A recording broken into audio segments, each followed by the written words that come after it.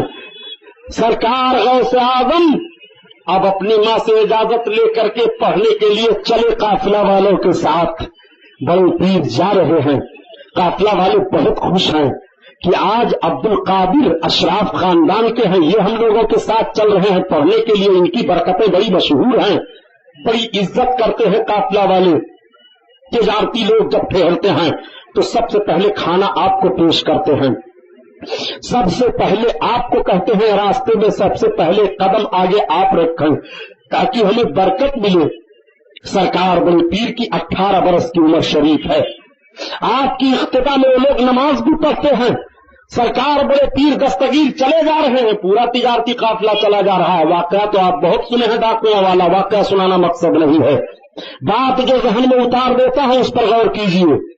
ڈاکوؤں نے راستے میں ہمدان سے آگے جب تجارتی قافلہ بڑھا اور پہاڑی علاقے پڑے تو ڈاکو رہتے تھے، وہ آ کر کے حملہ کر لیے، لوٹنا مارنا شروع کر دیا۔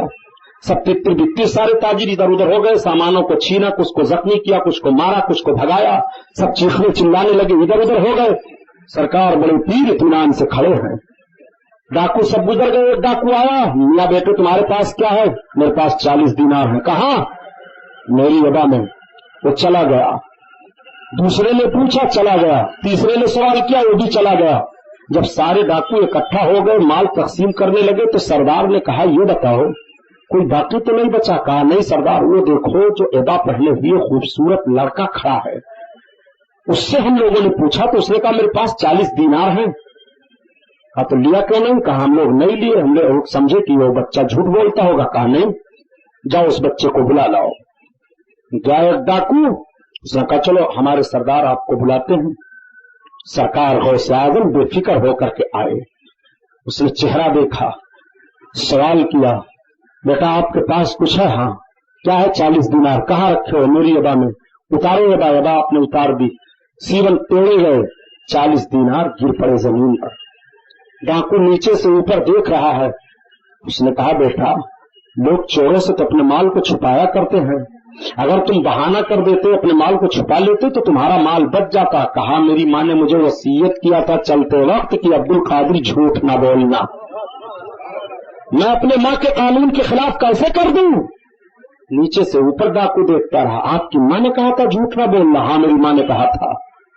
تب تک اس نے کہا بیٹا آپ اپنے ہاتھ کو بڑھاؤ، مجھے توبہ کراؤ۔ آپ اپنے ماں کا کہنا اس طرح مان رہے اور مجھ سے میرے رب نے کہا میرے بندو جھوٹ نہ بولنا، ہم کتنا جھوٹ بول رہے ہیں، آج میں توبہ کر رہا ہوں۔ تمہارا نام کیا ہے؟ میرا نام عبد القادر ہے۔ عبد القادر مجھے توبہ کراؤ۔ غوث اعظم ہے، اس سردار کو توبہ کرائی جیسے سردار توبہ کرتا ہے۔ سارے ڈاکو کہتے ہیں اب ہم بھی اپنی چوری سے توبہ کر رہے ہیں، سچے دل سے سب توبہ کر کے تقویٰ طہارت والے مسلمان ہو گئے، اللہ والے ہو گئے، نیک بن گئے۔ یہ بڑے پیر دستگیر ہیں، پڑھنے جا رہے ہیں تو ڈاکوؤں کو ڈکیتی سے توبہ کرا رہے ہیں، ان کو متقی اور پرہیزگار بنا رہے ہیں 18 برس کی عمر شریف میں۔ اور یہ تبلیغ کرنے نکلتے ہیں تو جو چور نہ ہو وہ بھی چوری کرنا سیکھ جائے۔ ان کی تبلیغ کا حال یہ ہے، متقی بنانے چلتے ہیں، اگر بیچارہ کچھ تقویٰ طہارت والا ہو بھی تو نہ جانے کیسا کیسا فراڈ کرنے لگتا ہے۔ یہ تمہاری تبلیغ کا حال ہے۔ یہ غوث اعظم ہیں، چل رہے ہیں تو چور ڈاکو توبہ کر رہے ہیں، اپنے گناہوں سے سچے دل سے رب کی بارگاہ میں معافی مانگ رہے ہیں، اہل اللہ بن رہے ہیں۔ قرآن میں رب نے ارشاد فرمایا والعاقبۃ للمتقین، اور آخرت میں اچھا انجام پرہیزگاروں کے لیے ہے، اچھا نتیجہ پرہیزگاروں کے لیے ہے، اللہ سے خوف کھانے والوں کے لیے ہے۔ اللہ کے دوستوں سے دوستی کرو، اللہ کے دشمنوں سے دشمنی کرو پیارے، اللہ کے محبوبوں سے محبت کرنے والا نہ دنیا میں ذلیل ہوگا نہ آخرت میں ذلیل ہوگا۔ اسی لیے شیخ سعدی رحمت اللہ علیہ ارشاد فرماتے ہیں کہ شنیدم کی در روز امید و بیم بدارا بنے کا بخشد کریم، قیامت کے دن اللہ تعالیٰ اپنے نیکوں کے صدقہ میں بروں کی بخشش فرما دے گا، برے بخش دیے جائیں گے۔ والعاقبۃ للمتقین، آخرت میں اچھا انجام پرہیزگاروں کے لیے ہے۔ نعرہ تکبیر، نعرہ رسالت، علماء سنت۔ اعلی حضرت کا شعر اب پڑھو، واہ کیا مرتبہ غوث ہے بالا تیرا، واہ کیا مرتبہ غوث ہے بالا تیرا، اونچے اونچوں کے سروں سے قدم آلا تیرا، قدم آلا تیرا، کیا دبے جس پہ حمایت کہو پنجا تیرا، اور شیر کو خطر میں لاتا نہیں کتا تیرا، کتا تیرا، سر بھلا کیا کوئی جانے کی ہے کیسا تیرا، سر بھلا کیا کوئی جانے کی ہے کیسا تیرا، اولیاء ملتے ہیں پل کے تلوا تیرا، اولیاء ملتے ہیں آنکھیں تل، نبوی میں علوی فصل بطولی گلشن، نبوی میں علوی فصل بطولی گلشن، حسنی پھول حسینی ہے مہکنا تیرا، حسنی پھول حسینی ہے مہکنا تیرا، مہکنا تیرا، ورفعنا لك ذکرک سایہ تجھ پر، اور بول بالا ہے تیرا ذکر ہے اونچا تیرا، ذکر ہے اونچا تیرا، اور تیری سرکار میں لاتا رضا جس کو شفیع، میرا غوث ہے اور لاڈلا بیٹا تیرا، لاڈلا بیٹا تیرا، واہ کیا مرتبہ غوث ہے بالا تیرا، بالا تیرا، اونچے اونچوں کے سروں سے قدم آلا تیرا، قدم آلا تیرا۔ یہ جتنے اشعار میں پڑھا ہوں انشاءاللہ انہی اشعار پر کل آخری تقریر ہوگی، اور کل آخری تقریر دیر تک چلے گی چاہے مائک بند کر دینا پڑے، لاؤڈ اسپیکر کی پابندی رہے گی، لاؤڈ اسپیکر بند کر دیا جائے گا، تقریر انشاءاللہ دیر تک ہوگی تاکہ آپ بھرپور فائدہ اٹھا لو۔ جتنے اشعار کو میں آج پڑھا ہوں انشاءاللہ انہی اشعار پر غوث اعظم بڑے پیر دستگیر کی 18 سالہ زندگی آگے بیان کروں گا، اور آپ کے وصال شریف تک اجمالاً میں عرض کر دوں گا۔ یہ محفل نور زندہ باد، پائندہ باد، وما علینا الا البلاغ۔ السلام علیکم